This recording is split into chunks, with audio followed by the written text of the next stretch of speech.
बाज़-औक़ात हमें लगता है ना कि हम जितना भी घर की सफाई कर रहे हैं लेकिन घर अच्छे से साफ़ नहीं हो रहा है और फ़र्श पे अजीब से दाग धब्बे और डस्ट सी पड़ी है। आजकल तो वैसे भी आंधियों का सीज़न है, फ़र्श पे हर वक्त मट्टी मट्टी सी नज़र आती है। अगर आप चाहते हैं ना कि आपका फ़र्श 5 मिनट में बिल्कुल साफ़ सुथरा क्लीन हो जाए और लोग आपसे पूछें कि इसका राज क्या है, तो ये वीडियो आप सबके लिए। वीडियो को स्किप बिल्कुल नहीं कीजिएगा और पूरा देखिएगा। अभी तो मेरा घर सिंपल है, खाली सीमेंट वाला फ़र्श है, अभी तो मार्बल वाला फ़र्श नहीं है। अगर मार्बल पे ये ट्रिक इस्तेमाल करेंगी तो ज़्यादा शाइन आ जाएगा। अस्सलाम वालेकुम, कैसे हैं आप सब लोग? मैं बिल्कुल ठीक और उम्मीद करती हूँ कि आप सब लोग खैर खैरियत से होंगे। अल्लाह ताला तमाम देखने वालों को अपने घरों में खुश और आबाद रखे। घर ना माशाल्लाह हर वक्त साफ सुथरा रहता है, तो सब मुझसे पूछते हैं कि किस तरह आप घर की सफाई करते हैं और कैसे मैनेज करती हैं। तो आप लोग भी अगर ये वाला तरीका इस्तेमाल करेंगे तो इंशाल्लाह आपको ज़रूर फ़ायदा होगा। सबसे पहले आपने क्या करना है कि जिस जगह की आपने सफाई करनी है कोशिश करें कि वहाँ से सामान हटा दें। उसके बाद आपने झाड़ू लगाना है, झाड़ू से सारा गंद हटा दीजिएगा। जब हम झाड़ू से सारा गंद हटाते हैं ना, तो जब हम फर्श धुलाई करते हैं ज़्यादा पानी भी ज़ाया नहीं होता, ज़्यादा टाइम भी नहीं होता और सफाई भी अच्छे से होती है।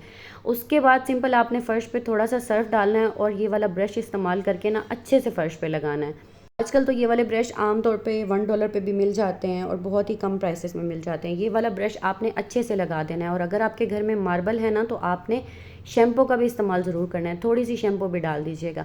बस अच्छे से ब्रश लगा के उसके बाद आपने इसी फर्श पे ना अच्छे से वाइपर लगा देना और वाइपर से ये सारा सर्फ हटा देना है। जब ये सारा सर्फ हट जाएगा उसके बाद आपने थोड़ा सा पानी का छिड़काव करना है, हल्का सा पाइप से लगा दीजिएगा, प्रेशर से या किसी बाल्टी और टब से थोड़ा सा पानी आप फर्श पे डाल देंगे। दोबारा से जब आप वाइपर लगाएंगे ना, तो आप खुद हैरान हो जाएंगे, इतने हैरान कुन नताइज आपको मिलेंगे। यकीन माने कि जब मैं इस तरह से घर की अच्छे से सफाई करती हूँ ना, तो फिर मुझे पूरा हफ्ता घर की सफाई करने की ज़रूरत नहीं पड़ती। माशाल्लाह बिल्कुल साफ़ सुथरा रहता है। अगर ये रूम्स में हो तो मैं कमरे इसी तरह से साफ़ कर लेती हूँ और फिर पूरा हफ्ता मैं कमरों में सफाई नहीं करती। माशाल्लाह बिल्कुल साफ़ सुथरे पड़े रहते हैं। ये बाहर बरामदा है तो ओपन एरिया है ना, तो थोड़ी बहुत मिट्टी वगैरह आती रहती है, तो इस वजह से मुझे यहाँ की थोड़ी बहुत फिर भी सफाई करनी पड़ती है। लेकिन कमरे मेरे हमेशा चमक रहे होते हैं और लगता भी नहीं है कि सीमेंट वाला फ़र्श है। लोग मुझसे पूछते हैं कि आप किस चीज़ का पोछा लगाती हैं या क्या ऐसी चीज़ फ़र्श पे इस्तेमाल करती हैं, तो मैंने सोचा कि मैं आज आप लोगों से भी शेयर करूँ। अभी तो मेरा फ़र्श इतना नीट और क्लीन बना हुआ नहीं है, मतलब सीमेंट का है ना, वरना आप अगर अपने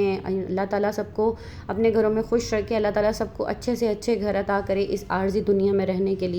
तो आप जब मार्बल पे ये वाला तरीका इस्तेमाल करेंगी तो इंशाल्लाह आप अपनी बहन को दुआएं देंगी। बाकी आप लोगों को अगर वीडियो अच्छी लगी हो तो चैनल को ज़रूर सब्सक्राइब कीजिएगा और अपनी दुआओं में मुझे हमेशा याद रखिएगा।